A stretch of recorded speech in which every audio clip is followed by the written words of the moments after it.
Hi everyone. I just wanted to make a quick comment about valuing self. I know that that's one of the things that's been brought up in the e-books for this subject in the final module, and I just wanted to give you an example of how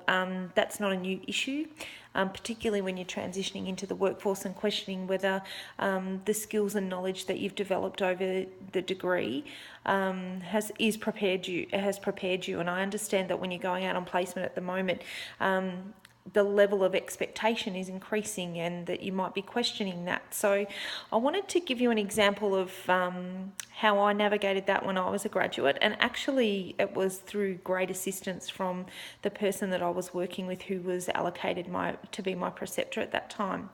Because obviously she could tell that I was really keen about wanting to do everything really well and properly, and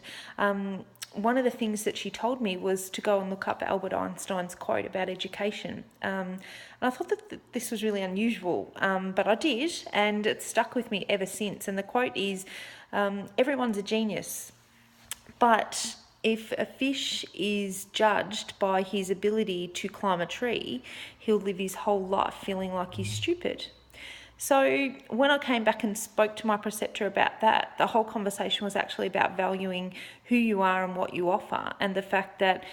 as long as you're principle driven in your practice and as long as you are meeting the requirements of your position, one of the benefits that you do have is to put your own flavour on that and to be authentic in the way that you approach nursing, and that it's